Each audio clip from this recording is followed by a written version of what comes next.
Desde o começo dos anos 2000, houve uma valorização significativa do mercado imobiliário no Brasil. Houve tanto a valorização financeira dos imóveis, como o número de famílias fazendo aquisição da casa própria. Esse crescimento foi sustentado principalmente pelos créditos disponíveis para o financiamento e por políticas públicas responsáveis pela aquisição da casa própria. Para bater um papo importantíssimo sobre como esses projetos acontecem em Maracanaú, recebemos no estúdio da TV Potiguara Anderson Rafael, diretor de Habitação e Regularização Fundiária de Maracanaú e diretor da Comissão Nacional de Regularização Fundiária no estado do Ceará. Anderson, é um prazer ter você aqui. Tem um papo importantíssimo para a gente bater, né? Ô, Patrick, eu que agradeço o convite para falar de um tema que, para mim, é muito importante, né? A política habitacional, essencialmente a política de habitação de interesse social. E no nosso município mais ainda, né? Porque o desenvolvimento do nosso município tem tudo a ver com a habitação, assim como a humanidade, né? Você passou para a gente um histórico da política habitacional aqui em Maracanaú, que começa lá em 1978.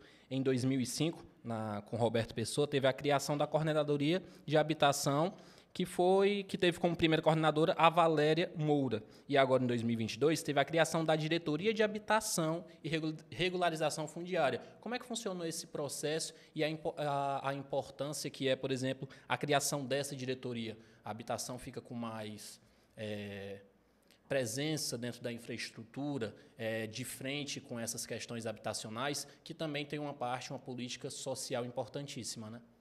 É bom você falar nisso porque existe todo um contexto histórico em tudo que vivemos e tudo que vivenciamos.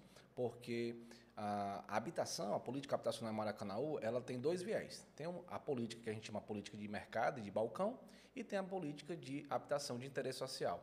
No âmbito da gestão pública, nós tivemos o registro da primeira coordenadoria de habitação somente em 2005. Porém, lá desde a década de 90, que existia aí um grupo, né, de assistentes sociais, na verdade duas assistentes sociais, a quem aqui eu mando as minhas saudações, a Eva e a Silênia, que por muito tempo, por serem, né, as precursoras da política habitacional e juntas, né, Eva e Silênia, muitas pessoas achavam até que era uma pessoa só, mas é a Eva Leandro, né, e a Silênia Olegário.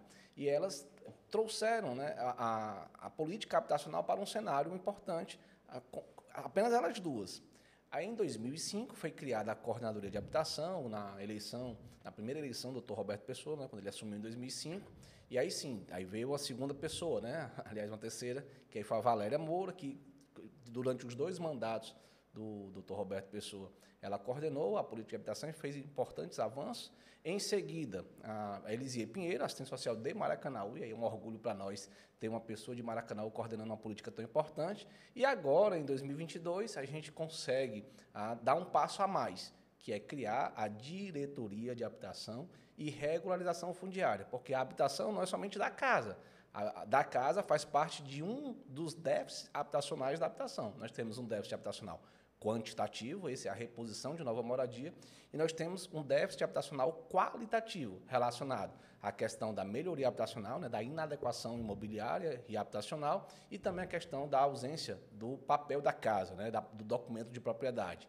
E aí nós criamos essa diretoria, né, na verdade o Dr. Roberto Pessoa criou essa diretoria de habitação e regularização fundiária e trouxe outros importantes avanços, porque na medida que regulamentou a diretoria de habitação, criou um programa importante de regularização fundiária, trouxe benefícios fiscais e sociais, e ainda mais na questão de melhoria habitacional, que nós nunca tivemos, né, um projeto público, né, no âmbito da gestão administrativa municipal, um programa de melhorias habitacionais nos quais nós teremos agora através do Maracanaú Morar Melhor.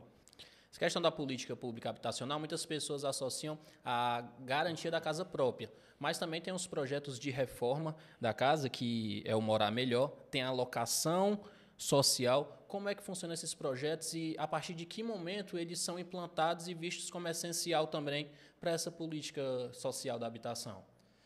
Como eu ia dizendo, a criação da diretoria ela trouxe uma importância institucional. Por quê? Porque criou a multidisciplinariedade. Nós temos arquitetos, nós temos advogados, nós temos assistentes sociais, o que antes era essencialmente formado por assistentes sociais. E aí existe toda uma avaliação socioassistencial em relação ao atendimento. Como habitação de interesse social, nós atendemos famílias com vulnerabilidades sociais. Aqui nós chamamos de famílias baixa renda. E nós temos um perfil, um limite, um teto, né, para cada um desses programas. Em relação à reforma, né, que nós pretendemos implementar ainda este ano, que é chamado Programa Maracanaú Morar Melhor, ele pretende fazer reformas, melhorias habitacionais em pequenos cômodos, né, uma sala, um quarto, um banheiro, que vai trazer melhores condições de habitabilidade para a família, e aí a família vai ter esse subsídio, vai ser financiamento, né, próprio, com recursos do Fundo Municipal de Habitação, e a família não vai precisar pagar nada por isso, né? Por quê? Porque é para famílias de baixa renda. E aí é uma gestão autossustentável, né? Que aí, através dos recursos do fundo, financia e subsidia essas melhorias, e a família, atendendo os condicionamentos da política pública, terá esse benefício. Antes de todos esses benefícios, existe por trás um processo necessário a ser feito. Pequena burocracia, todos aqueles passos para seguir para você ser o beneficiado. Nos períodos de chuva, eu vejo que o setor de habitação faz visitas a várias comunidades e a vários locais que a moradia está sem condições da família continuar ali. Como é que funciona o trabalho nesses casos emergenciais? Que não existia um pré-cadastro, a pessoa não estava fazendo toda a papelada necessária. Como é que a habitação trabalha nesses casos? Nós temos no município uma Coordenadoria Municipal de Defesa Civil que é responsável por esse atendimento imediato, de prontidão. Como a coordenadoria não tem no seu corpo assistentes sociais, pede o apoio e o reforço da nossa diretoria. E aí as nossas assistentes sociais o acompanham nessas visitas e, conforme seja identificada a necessidade de relocação dessas famílias por um prazo temporário, aí sim existe um atendimento através do programa Alocação Social, né, de uma forma temporária. E os requisitos necessários para uma família que se vê numa questão vulnerável, quer ir atrás da habitação para uma locação social, como é que funciona? Comprovante mínimo de renda, como é todo esse processo? Como a questão emergencial e está relacionada à questão de riscos, necessariamente a Defesa Civil. Se a Defesa Civil atestar o risco de habitabilidade, nós iremos ultrapassar a questão do limite de renda e atender emergencialmente essa família. Não necessariamente vamos conceder uma bolsa locação social. Através de uma entrevista social, se ela tiver para onde ir, um familiar que possa atendê-la naquele momento, né, ela vai para a sua família. Se ela não tiver, aí sim será concedida aí a Bolsa Locação Social. A gente fala muito da questão social que o setor de habitação faz, mas você falou também muito sobre regularização fundiária, aquela papelada burocrática que é necessário ter para você que tem um imóvel. Aqui no Maracanã a gente encontra muito disso. Tem aquelas construções em áreas verdes, tem gente que é proprietário e está ali naquele uso capião. Como é esse processo? Tem uma investigação também? Vocês estudam os locais que eram área verde, hoje são empresas, casas? Como é que é esse processo e como funciona para quem está lá há 20 anos?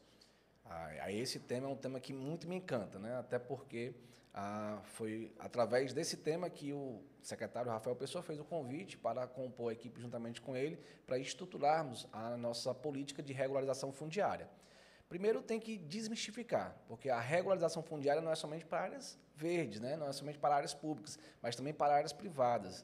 E ela está voltada tanto para a família baixa renda, quanto para a família de uma renda um pouco maior. Existe uma lei específica, uma lei federal, que é a 13465 de 2017, que a gente se baseia toda nela, e também na nossa lei municipal, a 3224, ela estabelece quais são os procedimentos a serem adotados no âmbito da regularização. Aí eu vou dizer, nós temos duas, né? REURB-S, que é para famílias baixa renda, e a REURB-E, que é para a família que tem uma renda acima de 5 salários mínimos. Ou seja, a própria legislação federal tratou de estabelecer o limite de renda, que são 5 salários mínimos. E aí alcança praticamente, né, 80% dos nossos munícipes em relação à regularização fundiária. O que nós vamos observar em relação à regularização, primeiro passo é em questão da renda, para saber se enquadra numa REURB-S ou numa REURB-E. Se for uma REURB-S, quais são as vantagens da REURB-S? É que a família ela vai ter a garantia de que todo o procedimento administrativo e de registro no cartório será gratuito para imóveis de até 70 metros quadrados. Imóveis edificados, habitações, né, de até 70 metros quadrados. Se for superior a isso, aí vai ter que pagar as custas do cartório. Mas no município não vai haver nenhum pagamento para famílias que têm até 5 salários mínimos. Se for para famílias que têm uma renda familiar acima disso, aí elas vão pagar as taxas e arcar com todas as despesas para a sua regularização. Mas o mais importante, Patrick, é que assim, no Brasil, 60% dos imóveis ou mais não são regularizados. E nós temos hoje um instrumento legal para promover a regularização fundiária e, com isso, também a justiça social. E digo por quê? Porque, através da REURB, por exemplo, na REURB-E, que é de interesse específico, as taxas e valores pagos pelo cidadão para regularizar o seu imóvel vão ser utilizadas na REURB-S e na melhoria habitacional, ou seja, vamos promover justiça social através da promoção da política pública de habitação. E muita gente se recusa a ir atrás dessa regularização, achando que não, se eu for lá e mostrar que está desregularizado, vão tomar o imóvel, vai sair da minha mão a propriedade, mas eu acho que não é bem assim que funciona, né? Antes existe todo um estudo por trás, porque a prioridade, acredito que de início, é regularizar o imóvel antes de fazer qualquer outra coisa. Como é que funciona esse processo junto com o proprietário? Na verdade, o tema é novo, né, e é novo para os agentes públicos e também para os cidadãos. Nem todos sabem da existência dessa lei e dos procedimentos e dos benefícios que ela pode trazer. E aí a gente usa esse espaço da TV Potiguara para divulgar que existe sim uma possibilidade de você, morador do Alto da Mangueira, do Maracanãzinho, da Pajuçara, do distrito da Mucunã, ou qualquer outro local de Maracanaú, regularizar o seu imóvel. E aí, se você se enquadrar nesse limite de renda de até 5 salários mínimos, será de forma gratuita. Obviamente, sim, nós vamos ter um programa, né, vamos ter um cronograma de atendimento dessas famílias, e nesse cronograma nós vamos fazer cada um dos núcleos. Nós chamamos as comunidades, né, de núcleo, a lei traz como núcleo urbano informal, e na identificação desse núcleo, nós fazemos todo o levantamento técnico, levantamento social, levantamento georreferenciado, a identificação das matrículas, sobreposição das plantas. A partir daí faz um processamento administrativo e, ao final, é emitida a CRF, que é a Certidão de Regularização Fundiária, e que será levada a registro no cartório.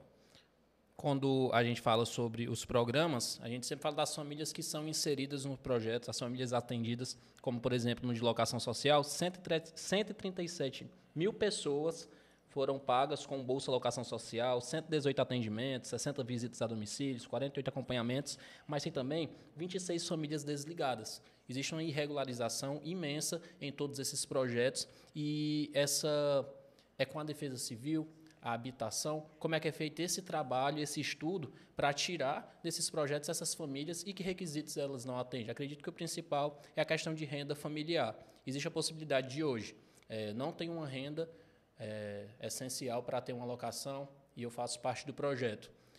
Passei anos, meses recebendo parte desse benefício, mas hoje eu tenho uma renda que consigo me manter. Procuro a habitação e digo que não está sendo mais necessário para mim, como essas famílias passam a serem desligadas desse processo. Esse ponto é interessante porque traz aí o caráter das famílias que nós atendemos. E aí eu digo, é um caráter muito bom. Por quê? Porque as famílias que chegaram nesse nível de não mais necessitar do programa, da Bolsa Locação Social, por exemplo, elas chegam até nós e dizem, olha, não preciso mais, e aqui vem aqui renunciar, né, o termo de desistência, o termo de renúncia, para que outra família seja atendida, né? É uma compreensão da dimensão social e da capacidade de atendimento que nós temos em relação às famílias. Como você bem falou, no ano passado foram R$137 mil investidos, né, com Bolsa Locação Social, atendendo a esse quantitativo de famílias, que são famílias que vêm de uma vulnerabilidade social e que a maioria delas é identificada pela Defesa Civil. Mas, além da Defesa Civil, também nós temos, como entidades, órgãos parceiros, né, os CRAS, Centro de Referência de Assistência Social, que estão nos territórios e que conhecem a realidade das famílias. E conhecendo essa realidade e o rigor da lei, né, o que a lei reza que deve ser atendido em questão aos requisitos, nos encaminha para atendimento, é feita uma análise pela nossa equipe de serviço social, é feita uma visita e, a partir daí, é assinado o termo de adesão ao programa. Assinou o termo de adesão, encontra a própria família, ela que escolhe o imóvel que ela vai alugar, né? Ela traz para nós as informações do imóvel e do locador, todos têm conhecimento das regras do programa e elas cumprem. Poucas famílias não cumprem, quando não cumprem elas são advertidas de que, não cumprindo, poderão ser convidadas a se retirar do programa. E, infelizmente, também esses casos acontecem. Mas eu prefiro aqui enaltecer as famílias que procuram e dizem, olha, não preciso mais, já consegui meu trabalho, consegui comprar uma casa, vou morar em outra cidade porque consegui um emprego em outra cidade, algo do tipo, e aí elas acabam por desistir voluntariamente. As famílias precisam seguir um requisito. As moradias escolhidas também seguem um requisito? Sim. A estrutura do imóvel, elas como funciona? Devem apresentar condições plenas de habitabilidade, né? Tem que ter o piso, tem que ter banheiro, tem que ter revestimento, tem que ter iluminação, tem que ter ligação de água e luz. Existe um teto de valor mensal do aluguel? Existe, o valor sim. mínimo, máximo, como é que funciona? O valor máximo é de R$ 550. Se a família, por exemplo, encontrar um imóvel para locação de R$ 300 e for concedido uma bolsa de R$ 550, o restante ela poderá utilizar para pagar a água e a energia, por exemplo. Então, o teto que a família recebe é R$ 550. R$ 550. O imóvel, esse valor, ele pode ser para pagar parte do aluguel? O imóvel custa 800. Pode. Ele pode seguir nesse processo também, não sim. precisa ser necessariamente até 550. Não, eu vejo que é uma dúvida que muitas pessoas têm, imaginando que esse valor vai limitar a qualidade do imóvel que ela pode arrumar. Ela pensa, mas se eu for me limitar a arrumar uma casa até R$ 500, pode ser que esse imóvel não atenda bem a minha família. Mas não tem esse limite, né? Não.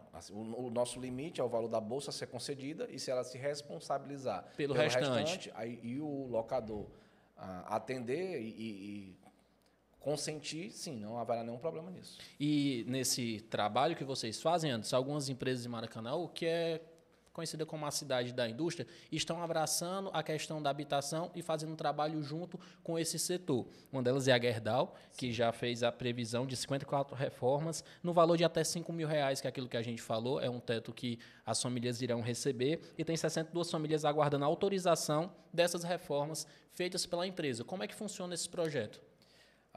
Esse é também um projeto encantador, porque nós procuramos a empresa para estabelecer uma parceria e ela nos apresentou esse projeto. Ele chama Projeto Reforma que Transforma.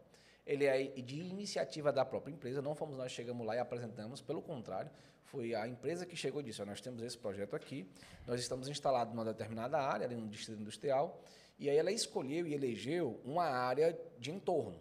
E aí quais são os bairros? Alto Alegre, a Vila Buriti, o Novo Oriente, o Acaracuzinho, o Jardim da Maravilha, Santo Sátiro. E ali também, ali onde tem, no Alto Alegre. E aí as famílias poderão ser beneficiadas com reforma. Como é que acontece isso? Tanto o equipamento local, e é importante essa parceria que nós temos com os CRAs, pode identificar as famílias, aí envia para o nosso setor.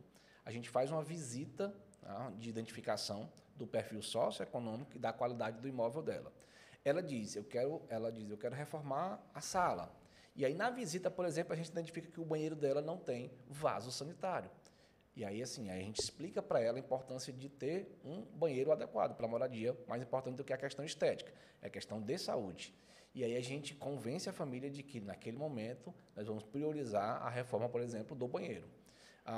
Nesse momento, a equipe da Gerdau também já faz essa visita, já identifica e já faz o orçamento.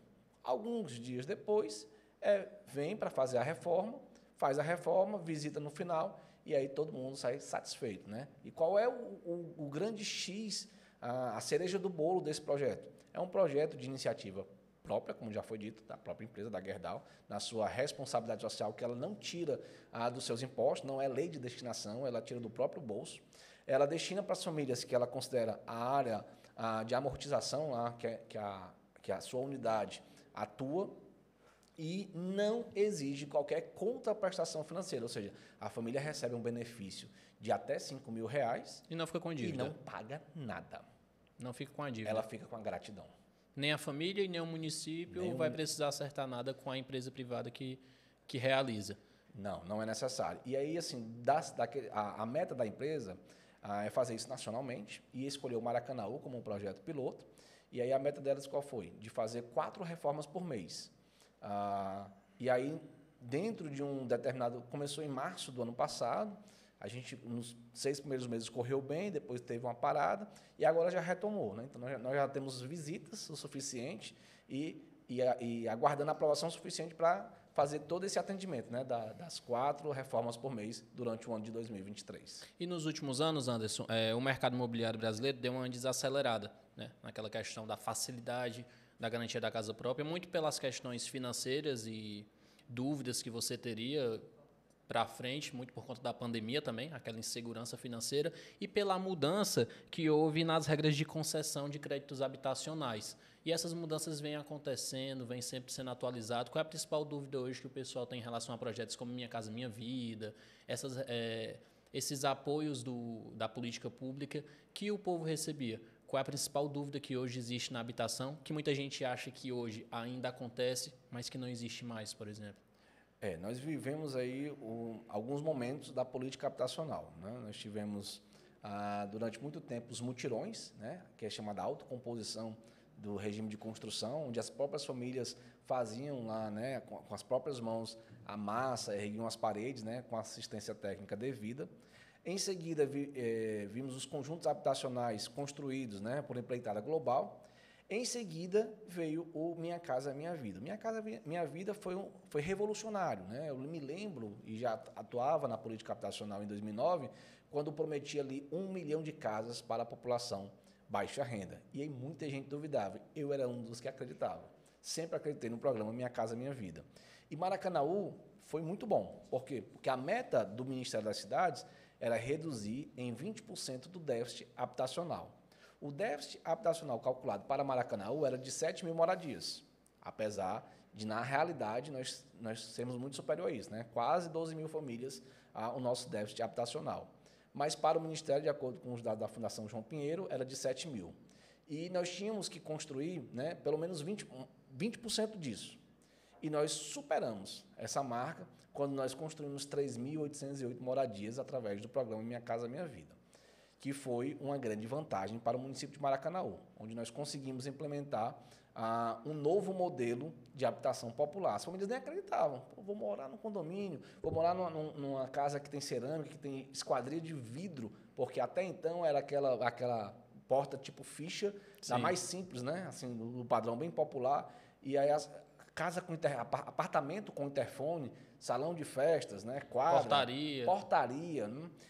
E aí, para tudo isso, foi necessário fazer, além do atendimento das famílias, fazer também um trabalho que chama trabalho técnico-social, de acompanhamento. Dizer, olha, vocês moravam assim, agora vocês vão morar de outra forma. Regras de convivência, né? A questão de higiene e segurança patrimonial. Tudo isso envolve um trabalho social feito pelo nosso corpo social e também para atender a essa nova demanda das famílias.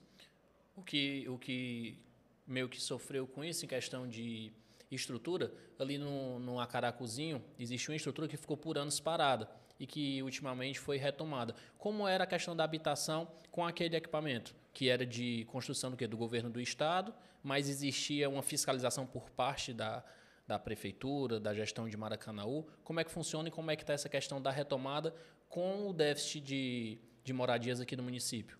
Ali no Acaracuzinho, que na verdade no Santo Sátiro. São 116 moradias, né, também do tipo multifamiliar, mas você veja, né, o padrão é totalmente diferente do programa Minha Casa Minha Vida, né, um padrão mais popular. Aqueles apartamentos, eles serão entregues, não terão nem reboco interno, para você ter ideia, né, na previsão inicial deles. E está vinculado ao programa de reassentamento do Rio Maranguapinha, um programa específico do governo do Estado do Ceará, da Secretaria das Cidades, do governo do Estado do Ceará. Então, nós não tivemos qualquer participação, a não ser na aprovação do projeto, né? Nós fizemos a doação do terreno, foi o município que doou o terreno para que aquele empreendimento fosse construído. Agora, a questão de seleção de famílias, né? A empresa, o trabalho social, tudo isso será desenvolvido pelo governo do Estado do Ceará. E entrei nesse assunto porque muitas famílias eu via que procuravam habitação, falando, mas está tão fácil resolver, tem um condomínio ali cheio de apartamento vazio, não é só entregar, não é só fazer isso, mas é bom deixar claro para o pessoal que talvez não é bem assim que funciona, né? Existe toda uma burocracia e outros que estão cuidando ali por trás e não a habitação aqui de Maracanaú. Antes, os próximos passos que o setor de habitação pensa em tomar para 2023, projetos que já estão ali sendo discutidos, quais novidades a gente pode ter aí, encontrar até o fim dessa gestão, começo da próxima, como é que vai funcionar os próximos passos para a habitação em Maracanaú? Boa pergunta e também teremos uma boa resposta. Por quê? As expectativas são as melhores, porque a equipe está comprometida, né? O secretário de Infraestrutura, Mobilidade e Desenvolvimento Urbano, Rafael Pessoa, creditou à nossa equipe aí o desafio de impulsionar a política habitacional, tanto na esfera de enfrentamento ao déficit quantitativo, quanto ao déficit qualitativo. Vou falar um pouquinho de cada um, tá? São 3 eixos, mais ou menos, que nós vamos atuar. A gestão democrática e participativa, através do fortalecimento do Conselho Municipal de Habitação de Interesse Social, a questão da regularização fundiária e da melhoria habitacional e a questão do programa Minha Casa Minha Vida. No Conselho, nós pretendemos fazer ainda neste ano um fórum municipal, convidando toda a sociedade civil a participar, e aí a sociedade civil organizada, não organizada também, a iniciativa privada para juntos, né, fazer a revisão do nosso plano local de habitação de interesse social. Nós temos um plano que norteia as ações, né? Ou seja, hoje a criação da diretoria foi vista na criação do plano lá em 2012, quando o plano foi criado, diz, a política habitacional Maracanaú ela deve ser tratada ou como uma diretoria ou como uma autarquia, né, para ter mais independência, mais autonomia e ser mais contundente nas suas ações. E aí, em 2022, 10 anos depois, nós temos aí a realização e a concretização desta diretriz do Plano Local de Habitação. E aí, de 2012 para 2022, 10 anos depois, muita coisa mudou e nós precisamos fazer essa revisão do plano. E a revisão não é feita só por técnicos, a revisão é feita pela sociedade. Afinal de contas, a sociedade é que sabe quais são as suas demandas, quais são as suas necessidades. Aquilo que está escrito em 2012 pode não ser mais a necessidade de 2022, pode ser ainda maior. E aí nós vamos fazer essa revisão e contamos com a participação popular através do Conselho Municipal de Habitação. Em seguida, em relação a déficit habitacional qualitativo, que se trata de regularização fundiária e melhoria habitacional. No âmbito da regularização, nós já temos a REUB, nós temos 2 REUBs instauradas de interesses sociais, lá no distrito da Pajuçara, uma no Riacho Salgadinho, núcleo urbano formal do Riacho Salgadinho, e outra no Residencial Vitória. São 2 REUBs distintas, né, cada um com a sua complexidade.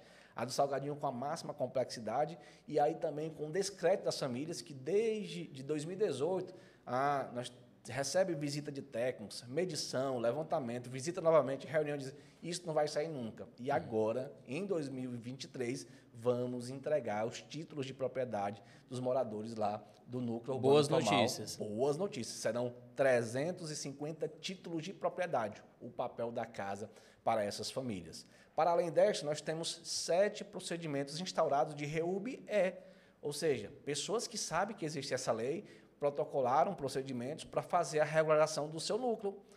E essas são de interesse específico, que tem acima de 5 salários mínimos, que vai promover a justiça social na política habitacional. Vão pagar pela regularização, vai ser um procedimento mais rápido, é mais rápido do que o uso capião, é mais rápido do que a adjudicação ou qualquer outro instrumento que já exista, e as famílias vão promover essa justiça social. O município que faz essa análise é lá na Diretoria de Habitação e Regularização Fundiária, que faz a análise desses pedidos, né, desse procedimento, instaura.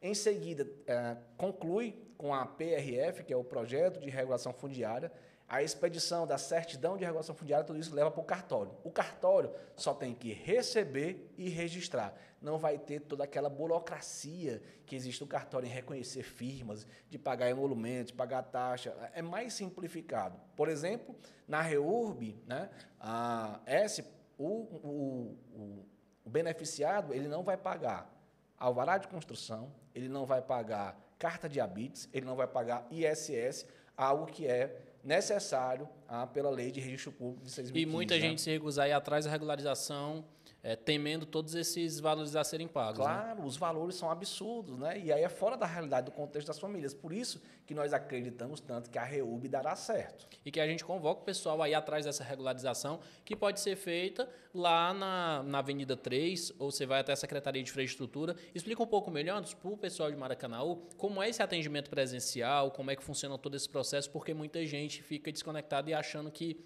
meio que não dá para resolver aqui. Isso, é uma dúvida, né? Mas o que acontece? Pode nos procurar presencialmente, né? Avenida 3, número 311. A gente fica ali vizinho ao Corpo de Bombeiros, no bairro Gereissati. E também pode ser feito o atendimento através do governo eletrônico, né, do portal da prefeitura, www.maracanaú.ce.gov.br/governo eletrônico, e tem lá a opção, né, REURB, REURB, protocola tudinho, a gente recebe virtualmente ou presencialmente. Quem tiver dificuldade com a questão virtual, vai lá pessoalmente, que até melhor a gente dar toda a explicação, porque nós queremos fazer regularização, né? Existe um movimento nacional de REURB, do qual eu faço parte, que assim, nós queremos dar escalada nas regularizações fundiárias. O estado do Nordeste, né, e essencialmente o nosso, do Ceará, ele está lá atrás em relação à regularização. Então, como faço parte da Comissão Nacional de Regulação Fundiária, eu me sinto obrigado a impulsionar isso no meu município, fazer o dever aqui, o dever de casa, para dar o exemplo e dizer, é possível. E Maracanaú, como pioneiro em muita coisa, pode ser pioneira nessa empreitada também, né? Com certeza. Nós já temos notícias, né? Caucaia já fez a sua primeira REURB-S, né? Com louvor, com êxito, registrou e entregou. Municípios de Sobral também já fez, agora chegou a nossa vez, vamos entregar o nosso registro, nosso título de propriedade, a pessoa vai lá, vai acreditar que realmente tem possibilidade de receber o seu documento. A gente vê, Anderson, aqui em Maracanaú, nos últimos anos, uma valorização imobiliária. Avenidas com os seus prédios ganhando uma valorização através da revitalização que a prefeitura faz, casas no conjunto Gereissati que lá atrás, há 20, 30 anos, eram adquiridas por R$3.000, R$4.000, hoje vão para 100 e poucos mil.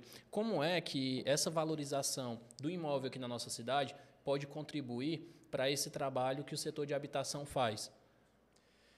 É oportuna a sua pergunta, por quê? Porque tem tudo a ver. Na medida em que eu tenho um imóvel que não é regularizado, ele vale determinado valor.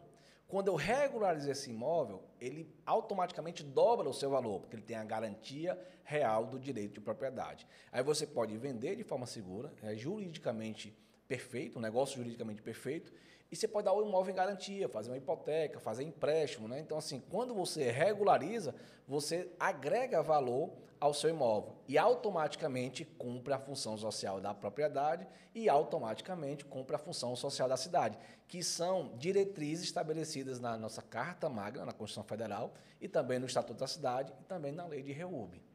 Anderson, muitas dúvidas tiradas. Acredito que a pessoal ainda também tem muitas dúvidas para tirar, mas é importante deixar claro mais uma vez que em Maracanaú você tem um espaço físico para tirar todas essas dúvidas, regularizar o seu imóvel ou ir atrás de projetos como locação social, do Minha Casa Minha Vida, tirar mais dúvidas, fazer todo esse trabalho através da Secretaria, setor de habitação, que fica na Secretaria de Infraestrutura de Maracanaú. Tem mais algum recado que você quer dar direto à população? Tenho sim, eu disse que nós tínhamos 3 eixos, né? Falamos da gestão democrática e participativa, falamos de regulação fundiária e melhoria habitacional e agora vamos falar do recém-criado programa Minha Casa Minha Vida, né? Que teve mudanças. Teve mudanças, sim, mudanças para melhor. Nós tivemos uma lacuna, né, nos últimos 4 anos em programas habitacionais.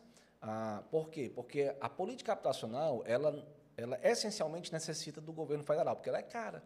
Né? Qualquer conjunto habitacional que você vai construir é na ordem de milhões, a cifra de valores a serem investidos. E o tesouro do município é limitado, porque ele tem várias políticas para tratar. Então, nós necessitamos de um incentivo do governo federal.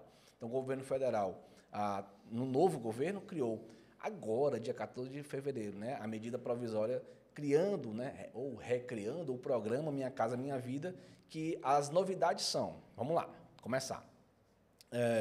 Primeiro que não é apenas imóvel novo, é imóvel usado, é terreno, é lote urbanizado e também locação social.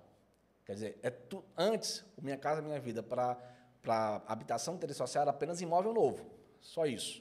Agora ampliou para tudo isso. Como vai ser, o Ministério das Cidades ainda vai regulamentar como se dará essa forma de aquisição de uma dessas modalidades. Mas pode ser imóvel novo, imóvel usado, lote urbanizado e locação social. Quer dizer, existem 5 Abre um leque de opções para você. Sim, quer dizer, tem um imóvel desocupado ali e já é usado e tal, vou ajudar a resolver aqui o problema da habitação. A gente aluga, a gente compra e tal. Então, o Ministério das Cidades ainda vai dizer como é que vai ser. Nós não sabemos, é uma curiosidade. Segunda mudança, em relação ao teto de renda da família. Antes era R$ 1.600, agora aumentou para R$ 2.640. Valor considerável, né? São 2 salários mínimos. São 2 salários mínimos. Isso. E aí, a renda familiar mensal. E nisso, não engloba os benefícios eventuais. Se a família recebe a Bolsa Família, recebe um BPC, ou recebe outro tipo de benefício, auxílio maternidade, algum auxílio acidente, por exemplo, de natureza eventual, não incorpora ao valor de renda. Só conta com salário bruto. Exatamente, com os rendimentos que pode ser salário ou na renda informal. Mas o limite é esse, né? R$ 2.640. O subsídio é entre 85% e 95% do valor do imóvel. Altíssimo. Quer dizer, um imóvel que vale, vamos lá, em números redondos, R$100 mil, a família poderá pagar só 5 mil por ele. 5 mil. E isso não é de uma vez, isso é durante 10 anos. 10 anos. Quer dizer, a prestação hoje, a menor prestação hoje do programa Minha Casa Minha Vida, que a gente entregou lá em 2012, é R$25. Quer dizer, eu sempre dizia isso, né? O preço de uma recarga de celular, você tem a sua moradia. Você tem a sua casa própria. É muito bom. E a gente viu que muitas famílias valorizaram este sonho, né? E permanecem até hoje satisfeitíssimas com o programa. E aí tem outros benefícios, que é a questão das regras de prioridade, né? Mulheres chefes de família, famílias que tenham na sua composição pessoas com deficiência, ou pessoas idosas também estão dentro da linha de prioridade, e outras diretrizes que serão estabelecidas pelo Ministério. Agora, uma coisa importante, eu vou falar para você, maracanauense. Apesar do governo federal ter criado o programa Minha Casa Minha Vida agora, dia 14 de fevereiro, ele ainda não regulamentou como se dará o atendimento das famílias. Ou seja, não adianta correr para a diretoria de habitação, não adianta correr para os caras, não adianta passar final de semana, como aconteceu, Patrick, em 2009, quando mesma coisa, o governo criou e as pessoas passavam um final de semana na fila sem qualquer atendimento, porque não tinha nada regulamentado. Como ainda há essa ausência de regulamentação, espere um pouquinho. Eu costumo dizer que nós temos a melhor recepção dos órgãos públicos. A Dona Socorro é muito amistosa, muito generosa, muito sorridente e atenderá todos vocês da melhor forma possível. Mas ainda não é o momento, é esperar. E assim que tiver tudo regulamentado, tudo pronto, nós divulgaremos aqui na TV Potiguara, nos portais, nos CRAs e em todos os equipamentos, porque nós queremos atender as famílias. O Ministério exige. Uma exigência do Ministério, por exemplo, é que o município assine um termo de adesão e, nesse termo de adesão, crie uma lei específica, garantindo isenção do ITBI, para minimizar os custos, ou seja, para a família não pagar quase nada. Será uma obrigação do município a questão da isenção do ITBI e uma obrigação das concessionárias, né, a instalação de água e energia sem ter que pagar custos de projeto. Ou seja, o governo pensou num leque muito grande de opções para baratear, e a meta do governo é usada. São de 2 milhões de imóveis, sendo que deles 50% é para a família baixa renda. E aí, outra notícia positiva é que, para este ano, o governo federal tem 9,5 bilhões de reais disponíveis para investir na política habitacional, tanto no Minha Casa Minha Vida, quanto na regularização fundiária. Importantíssimo projeto. E boa notícia a gente quer dar aqui. Assim que for possível, o pessoal ir até o setor de habitação para regularizar e fazer o que é necessário para garantir, a gente está de portas abertas para receber vocês aqui e bater esse papo, deixando bem claro para o pessoal. Anderson, a gente sempre associa Maracanaú à cidade da indústria, a um polo comercial incrível, uma cidade que está se desenvolvendo a cada dia mais, mas nós temos a zona rural aqui também. Sim. É um acompanhamento diferenciado com o pessoal da zona rural? Como funciona o programa? A zona rural também está prevista de atendimento no programa Minha Casa Minha Vida. Em relação também à questão das moradias de taipa, por exemplo, nós iremos articular, junto ao Ministério das Cidades, o programa de substituição de casas de taipas por casas de alvenaria, também no âmbito da política habitacional, dentro da nossa questão de melhorias habitacionais. E no Minha Casa Minha Vida também está previsto atendimento para as famílias rurais, de uma forma diferenciada, né? O urbano, por exemplo, a renda é mensal, o rural, a renda é anual, é R$ 36.840, salvo engano, o valor anual, né? O limite máximo de que uma família rural pode aferir para ser atendida no programa Minha Casa Minha Vida na faixa 1, que é aquela que a gente atende, né? E aí, assim, mais uma vez dizer, nós teremos a maior satisfação em atender cada uma das maracanauenses na nossa diretoria de habitação, mas ainda não é o momento. Estamos organizando o setor, estamos organizando o sistema de cadastro. Outra coisa que eu preciso dizer é que as famílias que fizeram, né, o seu cadastro nos anos anteriores precisarão novamente fazer o seu cadastro. E outra coisa importante, Patrick, não é quem chega primeiro, são critérios de elegibilidade, ou seja, não precisa correr, não precisa dar alvoroço. Quem foi agora, quem foi no final, quem irá no final do ano, vai ser atendido e vai passar pelos critérios de seleção do programa. Anderson, muito obrigado pelo papo. A gente vai estar aqui de portas abertas para receber vocês da Secretaria de Habitação, do setor de habitação da Secretaria de Infraestrutura e tirar todas as dúvidas quando for o tempo. E sempre que tiver alguma nova notícia, a gente faz questão de receber vocês aqui para estar alertando o pessoal sobre essa questão de regularização, sobre a questão do Minha Casa Minha Vida, que é um programa importantíssimo e Maracanaú só tem a ganhar e os maracanauenses também, né? E nós contamos com a divulgação, né, com a audiência da TV Potiguara para divulgar e ampliar as nossas vozes aos 4 cantos de Maracanaú para informar sobre o desenvolvimento da política habitacional em nosso município. A gente volta com Fique Sabendo.